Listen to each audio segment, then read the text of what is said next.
Jika kita mengetahui dari awal jumlah pelamar atau jumlah pendaftar di sini ternyata lebih sedikit daripada jumlah formasi yang dibuka, tentunya akan menambah keoptimisan kita untuk bisa lulus menjadi CPNS maupun juga P3K di tahun 2023. Nah, di sini nanti kita akan memberikan tutorial bagaimanakah cara mengecek jumlah pesaing untuk formasi CPNS maupun juga P3K tahun 2023. Nah, di sini nanti akan bisa menjadi pemicu semangat kita untuk bisa optimis lulus ya di tahun ini. Di sini nanti kita akan bisa mengetahui jumlah pelamar CPNS maupun juga P3K di semua instansi per mapelnya. Mulai dari untuk P3K guru jumlah saingan kita berapa, kemudian untuk yang CPNS misalkan, kemudian untuk CPNS dosen, kemudian juga P3K teknis, P3K nakes, dan lain sebagainya. Kira-kira bagaimanakah informasinya? Silahkan simak video ini sampai selesai. Namun sebelum kita lanjutkan, perlu saya ingatkan, bagi teman-teman yang mungkin baru saja menemukan channel ini, silakan klik tombol subscribe-nya dan aktifkan notifikasi loncengnya, sehingga nanti jika ada update video terbaru, kalian tidak akan ketinggalan informasi. Baiklah semuanya, untuk kita itu melakukan pengecekan jumlah pesaing kita per mapel, kemudian juga per formasi jabatan yang kita lamar. Ini kita memanfaatkan fitur dari BKN yang telah merilis datanya dari seluruhnya dari kategori pendaftar. Nah, di sini kita manfaatkan link yang dibagikan oleh BKN yaitu SID statistik pelamar, teman-teman. Sekarang kita coba buka di Google. Di sini kita bisa buka Google, kemudian kita pastekan saja yaitu statistik pelamar. Awalnya kita dikasih SID ya. Kemudian kita bisa klik enter, maka kita akan diarahkan menuju ke form Google dokumen yang seperti ini. Nah, ini adalah untuk yang pertama ketika kita ingin mengecek yaitu jumlah pelamar dari CPNS, teman-teman. Kemudian di sini adalah fitur untuk P3K guru, kemudian di sini untuk P3K nakes, dan juga di sini untuk P3K tenaga teknis. Kita coba dulu untuk yang CPNS. Kita klik di sini di bagian CPNS. Dan di sini kita bisa melihat untuk yang pertama yaitu di Kementerian Hukum dan Hak Asasi Manusia. Untuk penjaga tahanan wanita misalkan, ini ada pendaftar sejumlah 323.988. Sementara untuk formasinya ini ada 1015. Kemudian yang sudah submit ini ada 231.109. Kita coba cek secara lebih spesifik, kita klik saja linknya Kemenkumham. Kemudian kita akan diarahkan menuju ke halaman baru, teman-teman. Nah, ini yaitu untuk yang kantor wilayah Kemenkumham penjaga tahanan wanita, ini ada sekian. Untuk formasinya ini ada formasi 2, kemudian untuk jumlah yang sudah submit, sudah resume, ini ada sejumlah 814, teman-teman. Kalau misalkan di sini kita buat perbandingan, ini kira-kira 1 banding berapa nih? Berarti 814 dibagi 2 ya.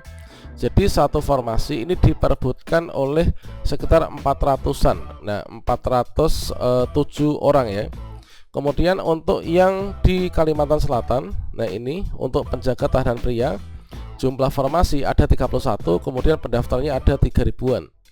Kemudian di sini untuk yang Jawa Tengah ya, Kemenkumham Jawa Tengah penjaga tahanan pria 115 formasi, yang mendaftar ini ada 15.000, teman-teman.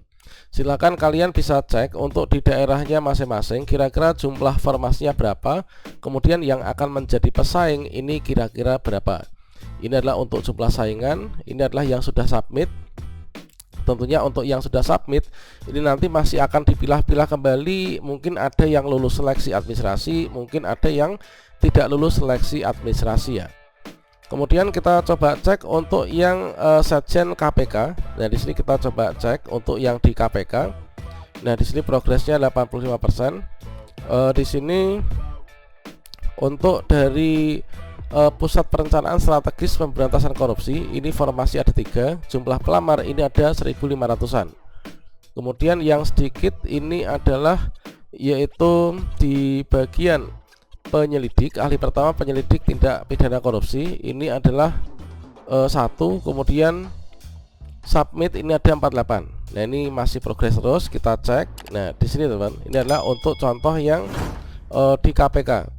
Selanjutnya kita cek untuk yang Kejaksaan Agung. Nah, banyak sekali teman-teman yang masuk di Kejaksaan Agung ya.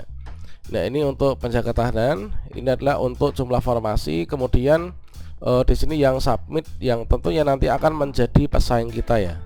Kemudian kita coba cek untuk yang guru, kita klik di sini yaitu tab guru. Nah, di sini untuk guru ini per mapel, kemudian per provinsi, per kabupaten kota. Untuk P3K guru misalkan di pemerintah Provinsi Sumatera Utara, ini ahli pertama guru BK. Ini jumlah formasi 2000, kemudian yang mendaftar yang submit ada 10.000. Kemudian coba kita cek ke bawah, tentunya banyak juga. Antara formasi dengan jumlah pelamar itu lebih banyak formasinya. Misalkan di pemerintah Kabupaten Karawang, di sini untuk guru kelas ini ada yang submit, ini ada yang mendaftar ya, ini 2174. Formasi ini 1082. Kemudian yang mendaftar ini ada 2138 ya. Ini adalah untuk per mapel. Dan selanjutnya kita cek kembali. Ini silakan dicari untuk daerahnya masing-masing. Bagi teman-teman yang kemarin bertanya bagaimana cara cek jumlah pesaing kita, baik itu CPNS, kemudian P3K guru, P3K teknis maupun nakes, teman-teman. Kemudian di sini misalkan ya untuk di Klaten ini, Klaten ini guru bahasa Inggris ini formasi 186. Kemudian yang submit ini ada 506, teman-teman. Kemudian kita cek lagi ke bawah. Nah, di sini nanti teman-teman bisa cek di daerah masing-masing. Kemudian untuk di Gorontalo itu guru prakarya ya, guru prakarya ini formasi 1 yang mendaftar 1. Apakah nanti lulus? Kalau misalkan P1 ini pasti otomatis lulus. Kemudian P2, P3 pun juga demikian. Untuk yang P4 tentunya syaratnya untuk lulus itulah harus lulus passing grade ya. Kemudian guru agama Islam di Purbalingga ini formasi 7. Kemudian yang sudah submit resume ini adalah 7. Tentunya kalau misalkan nanti kita lulus seleksi administrasi semua dari 7 ini, optimis bisa diangkat semua ya di tahun 2023 ini. Malahan di sini ada yaitu formasi yang dibuka itu 78, namun yang submit ini hanya ada 78 ya, teman-teman. Nah, di sini antara yang pendaftar 80, kemudian yang submit 75. Ini bisa jadi belum selesai verifikasi ataupun juga di sini baru mendaftar namun belum resume, belum akhir pendaftaran. Sehingga kalau misalkan kondisinya sampai nanti pengumuman hasil seleksi administrasi ini nggak berubah, maka optimis 75 ini semua akan bisa diangkat ya di tahun ini. Kemudian kalau misalkan kita cek yaitu untuk nakes, ini kita bisa klik di sini di bagian tenaga kesehatan. Tentunya juga kita bisa melihat untuk di provinsi daerah kita masing-masing untuk yang tenaga kesehatan.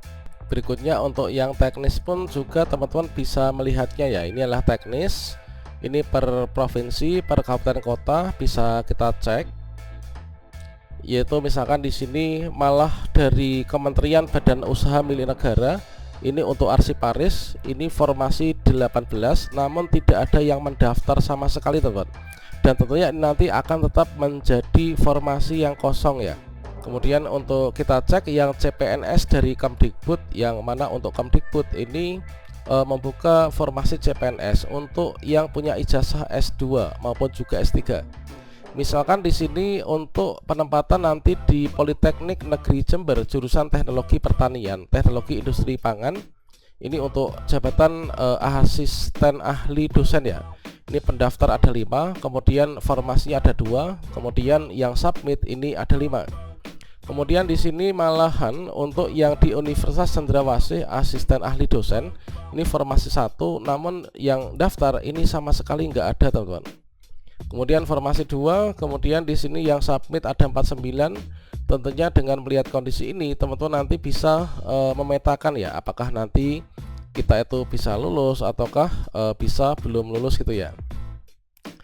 Kemudian di sini untuk misalkan yaitu di Fakultas Kesehatan dan Ilmu Kedokteran S1 Kedokteran Biokimia asisten ahli ini juga tidak ada pendaftarnya sama sekali.